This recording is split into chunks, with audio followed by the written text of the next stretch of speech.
নদিয়া জেলার করিমপুর বিধানসভার বিজেপি প্রার্থী সমরেন্দ্রনাথ ঘোষের সমর্থনে নির্বাচনী জনসভা ছিল ফুলকাতলায়। ওই জনসভা থেকে তৃণমূলকে উৎখাতের ডাক দিলেন ত্রিপুরার মুখ্যমন্ত্রী মানিক সাহা। তিনি আরও বলেন যে পশ্চিমবাংলায় চাকরি চুরি হয়েছে, কিন্তু ত্রিপুরার চাকরি চুরি হয়নি। পশ্চিমবাংলায় বেকারদের কোনো কাজ নেই, তারা অন্য রাজ্যে যাচ্ছেন কাজ করতে। পশ্চিমবাংলায় তিনি বলেন যে মমতা ব্যানার্জি অভিষেক ব্যানার্জিকে বলেন কয়লা চোর, গরু চোর, চাকরি চোরদের এই রাজ্যে থাকা একেবারেই ঠিক না।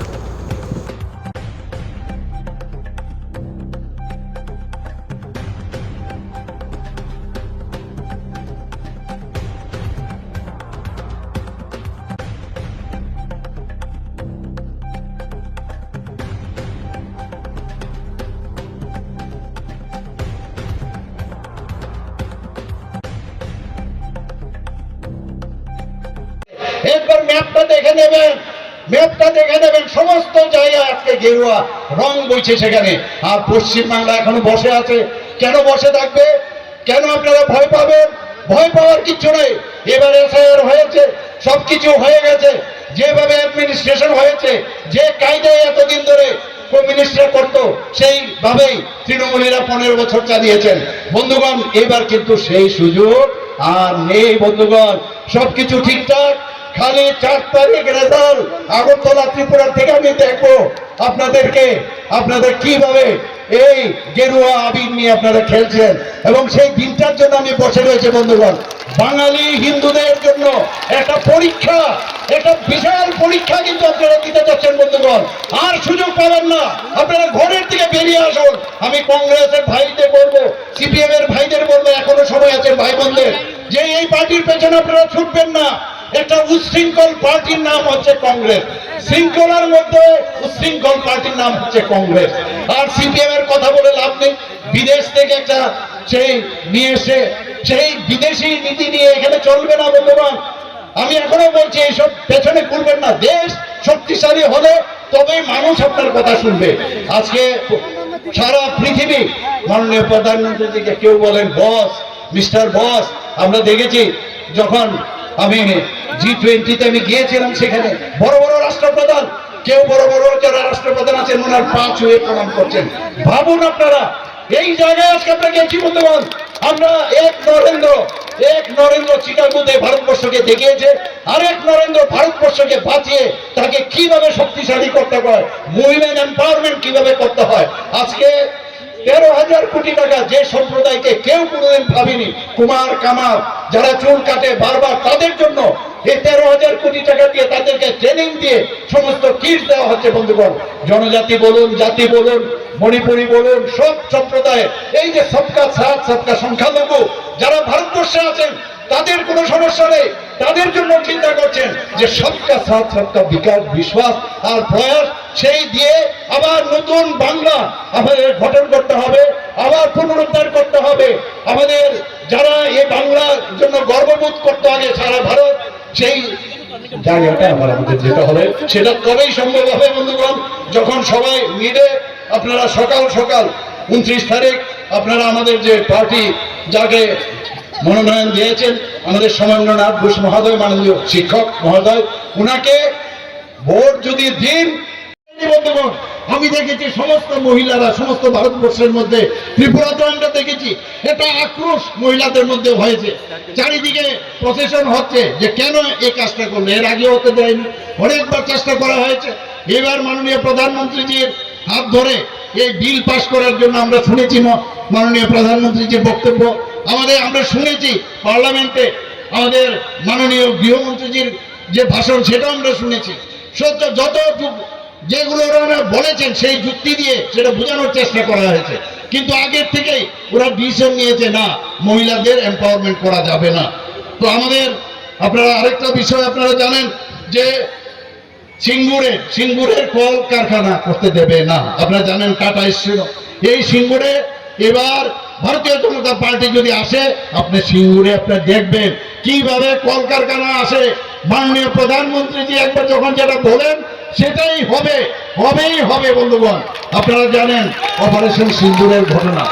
এর আগে ভারতবর্ষে আমাদের যারা সোলজার আছেন তাদের গলা কেটে ভারতবর্ষে ফেলে রাখতো কিনা, এবং কি বলতো আমাদের যে কংগ্রেসের যে সরকার ছিল তারা কি বলতো, मैं निंदा करता हूं আর মাননীয় প্রধানমন্ত্রী বলছেন मैं छोड़ूंगा नहीं। আর সার্জিক্যাল স্ট্রাইক, এয়ার স্ট্রাইক, এরপর এবার কি বললেন, এবার অপারেশন সিঁদুর বলে দিয়েছেন কাউকে ছাড়া হবে না, এবং তাই হলো। 26 জন পর্যটককে মারলো, আর 26 মিনিটে 100 কিলোমিটার ভিতরে ঢুকে তাদের যে 8 থেকে 9টা যে টেররিস্টদের ঘাঁটি সেগুলোকে ধ্বংস করেছে বন্ধুগণ। এইরকম একজন গার্জিয়ান আমরা পেয়েছি। পশ্চিমবাংলা তাকিয়ে আছে কবে এই ভারতীয় জনতা পার্টির সরকার এখানে হবে। বন্ধুগণ, আমি নিশ্চিত যে আগামী দিন আমাদের এখানে যেভাবে কাজ চলছে, এখানে আমাদের কার্যকর্তারা যেভাবে বিভিন্ন যেসব বাধা থাকা সত্ত্বেও যেভাবে কাজ করছেন, নিশ্চিত যে এখানে ভারতীয় জনতা পার্টির যে সরকার এখানে হবে।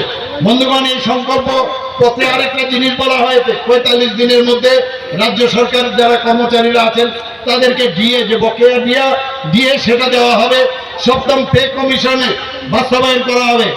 আমাদের 2018 আগে আমাদের ভারতীয় জনতা পার্টির তরফ থেকে বলা হয়েছিল 7ম পে কমিশন দেওয়া, এবং 2018-তে আমরা আসার পর আমরা 7ম পে কমিশন সেখানে কিন্তু লাগু করেছি বন্ধুগণ। মহিলাদের জন্য মাসে 3000 টাকা করে দেওয়া হবে, বেকারদের জন্য 3000 ভাতার ঘোষণা করা হয়েছে। বন্ধুগণ, পরিবর্তন অত্যন্ত প্রয়োজন, কারণ আমরা যদি পরিবর্তন না করি নেক্সট জেনারেশন তারা কিন্তু এই বাংলা দেখতে পারবে না, কিরকম সোনার বাংলা যেটা আমরা সবসময় বলি। এর জন্য আমরা যে স্লোগান আমরা সবসময় দেই, 26-এর নির্বাচন তৃণমূলের বিসর্জন, পাল্টানো দরকার, চাই বিজেপি সরকার। চাই কিনা? আমাদের ত্রিপুরা অত্যন্ত ছোট্ট, আসবে কাঠমান্ডুর লোক কখন আসবে সেই আমরা সবাই জানি কিভাবে দুর্নীতিগ্রস্ত একটা সরকার এখানে চলছে। বন্ধুগণ, আমি আপনাদের কাছে একটা কথা বলছি, যে আপনারা কি চান এখানে শিক্ষা ক্ষেত্রে যে চাকরি চুরি হয় এই ধরনের সরকার এখানে থাকবে? আমি আপনাদের কাছে জিজ্ঞেস করতে চাই, আপনারা কি রাখবেন এই ধরনের সরকার? আপনারা কি পুরো নিগমের যে চুরি হয়েছে সেই সরকারকে আপনারা রাখবেন? আপনারা কি কয়লা চোরদের রাখবেন? এখানে গরু চোরদের রাখবেন? রেশন চুরি যারা করেছেন তাদেরকে রাখবেন? এখানে জমি চুরি করেছে, চাষের জমি চুরি করেছে তাদেরকে রাখবেন? মহিলাদের ইজ্জত চুরি হয়েছে, বালি চুরি হয়েছে, পাথর চুরি হয়েছে, এইরকম সরকার এখান থেকে উৎখাত করতে হবে। 29 তারিখ সকাল গিয়ে আমাদের যে ক্যান্ডিডেট আছেন ওনাকে ভোট দিতে হবে। এর মধ্যে শুধু এখানে না, সমস্ত পশ্চিমবঙ্গে সব জায়গায় মিডিয়া বন্ধুরা যারা আছেন তাদের মাধ্যমে ত্রিপুরাবাসী হয়ে আমি সবার কাছে, কারণ সনাতনী বাঙালি হিন্দুদের আর কোনো জায়গা নেই বন্ধুগণ, সেটা বুঝতে হবে। সনাতনী হিন্দু বাঙালিদের জায়গা নেই। কাজেই এই জায়গার মধ্যে এখানে পশ্চিমবাংলা যে বাংলাদেশ না তৈরি করার জন্য সবাই জাগতে হবে। না জাগলে আবার কিন্তু সে একই ঘটনা, তখন কিন্তু কেউ থাকতে পারবেন না বন্ধুগণ।